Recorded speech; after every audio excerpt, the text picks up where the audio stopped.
Nouvelle déroute pour Éric Zemmour.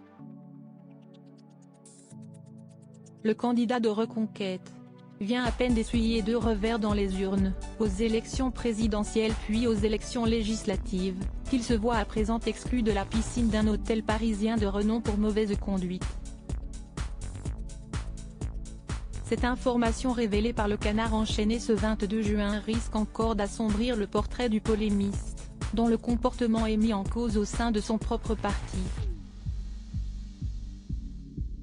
Comme le précise le Palmipède dans son article, l'établissement en question n'est autre que le Ritz, l'un des palaces les plus réputés de la capitale.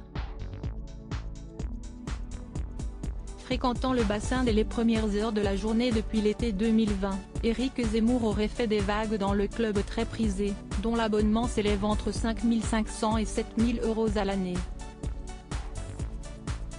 Casier privé à 300 € et sandwich au homard bleu à 110 € n'auront pas suffi à calmer le tempérament de l'ex-journaliste. Ce dernier s'en serait pris verbalement à une cliente américaine qui nageait sur la même ligne d'eau que lui. Une altercation suivie d'un avertissement du Ritz Club, qui s'ajoute à l'agacement d'autres habitués du lieu, exaspérés par le comportement de Zemmour et ses plaisanteries de garçon de bain, rapporte le Canard. La direction du Ritz a donc pris la décision de ne pas renouveler l'abonnement d'Éric Zemmour, qui prendra fin à la mi-juillet. Éric Zemmour mis à la porte d'une autre piscine. Ces plaintes sont loin d'être les premières à viser les propos, ou les gestes d'Éric Zemmour.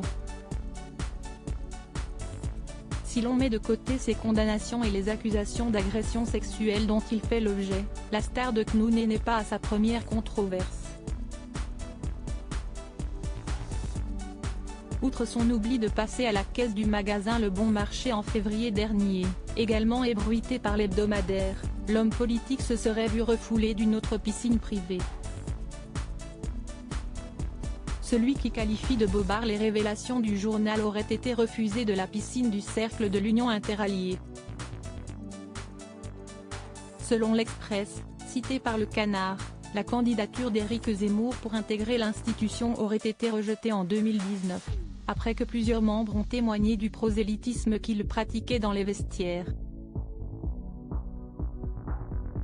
Dans un autre registre, Éric Zemmour se trouve désavoué par une partie de Reconquête, qui dénonce une autocratie, et l'accuse d'avoir qualifié les classes populaires d'analphabètes, lors du comité politique de la formation ce mardi 21 juin.